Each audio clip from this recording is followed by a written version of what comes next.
Hi guys, this is Jake from J&G, and today I'm reviewing Wolf Alice's album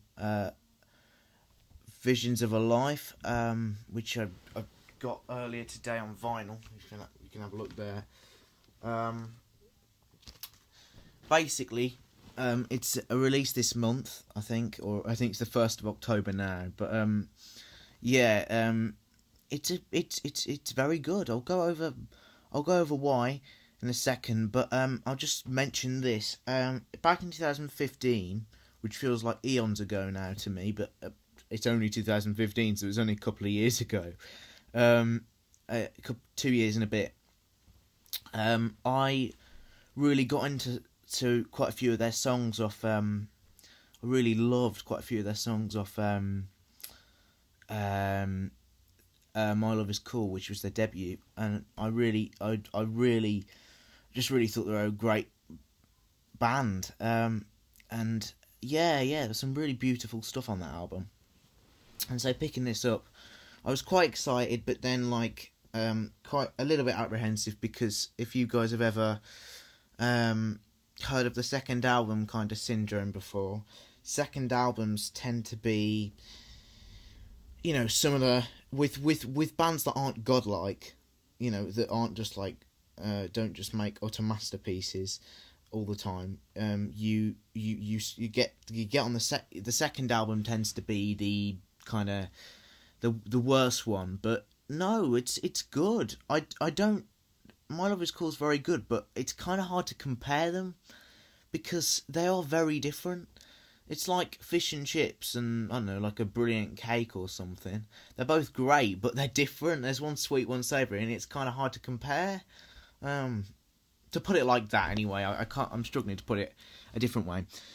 But yeah, the album's very good. In fact, it kind of really diverges from that typical indie formula, and there's a lot of different kind of songs on this. Primarily, the two themes I noticed was there's quite a bit of punk on it.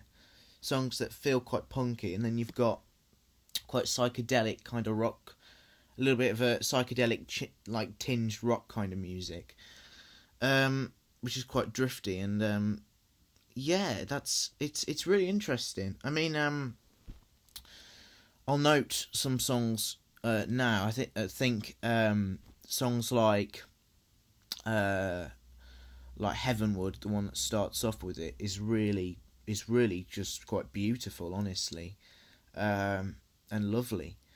And you start off with that, and it's kind of got a drifty feel to it, but the whole thing just really beautiful stuff. And then there's a song called Later On, which for some reason kind of evokes some kind of old Englishy vibe in me. Anyway, I feel like it's got some kind of like it feels like it's like a kind of ye oldie kind of sound to it. I don't know why, I just think that. But I think it's the song there is called God, I can have a look now. The song there is called I think After the 0 Hour, yeah. So that one's very nice. And it really does show that they've musically developed a lot. For the better or for the worse, that's your choice to make, because honestly I'm not going to have a go at comparing them. I struggle with trying to choose between albums I like, so but the kind of, you go through, and the first side's brilliant because you have quite the singles on that, really. The Heavenwood, you have Yuk Fu, which is like a proper punk kind of influence song. That's great. That's really cool. Badass song, that one. And then you go on to Beautiful Unconventional, which is great. That's quite groovy. Second side, I found that was probably the weakest side, really, because you go from Don't Delete the Kisses, which is a good song, but and it is good, and it's got a good tune, and I like it. But the reason I kind of I don't like it as much as some of the other singles that I think are brilliant is because it's kind of once you've seen that video, and if you don't like Public Affection, you're gonna be, your view's gonna change. I'm sorry, but that video. Anyway, the song itself goes on a lot about romance and about love, which is fine, but certainly, you know, like, I think I connected a lot more about Yuk Fu, which probably says something about me. I don't know. Probably says I'm, a darker person, quite a dark person, because that song is badass. But I don't know, really, you go from Yuk Fu to that, you know. There's a stark contrast. You only have to look at those two singles, really, and then you go, and it goes on to, I think this one's called Planet, something like Planet Hunter. That's it. That's definitely one of the more meh songs. Planet Hunter and I think Sad Boy is one of them. They are the only two meh kind of songs. The rest of them are really cool. And like you go through after that one, to kind of, and there's some generally really lovely, touching stuff on this album. Really lovely stuff. Got here, Sky. Oh my god. Okay, I have to talk about this song. I've just remembered Sky Musings is a song on this, and it really is cool. Really cool song. Definitely the darkest song, but it's got to be one of the best songs they've released. God, I can't believe I forgot about that one. That one's brilliant song. That surprised me, because you go from some generally good quality work to something that just really is brilliant song, that, and really cool. And then I'm talking about cool. Next one, Formidable Cool, is a song that's got another kind of punk vibe to it.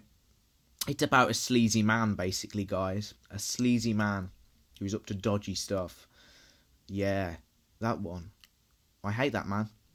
All I'm saying is, I've got friends in high places. You know, my mum's training me and my brother to be like the Craze, so watch out. Space and Time. I love the Verve, and they do a song called Space and Time. I'm like, wait a second, is this a cover? And then I checked, and no, it wasn't. But Space and Time's great, brilliant song.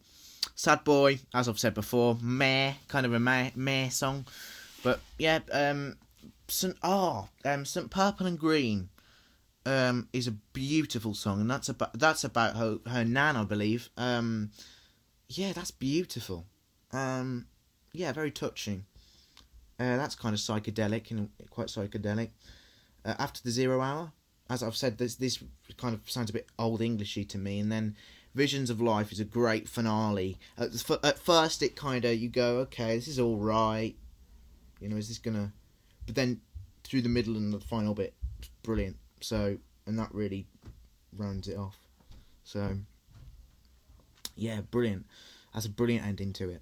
But yeah, it's a really good album, and I think you should definitely check it out. I've heard that they're doing some kind of documentary on it. Some guys trying to make a documentary on them because of how, you know, big they've got for an indie band, and how good everybody says they are. So yeah, really good album. If I had to rate it, probably I'd give it probably a 7.5. Yeah, so very solid score. But yeah, brilliant. I hope you like this review. Give a like if you enjoyed it, and have a wonderful day wherever you are, guys, and I'll see you next time.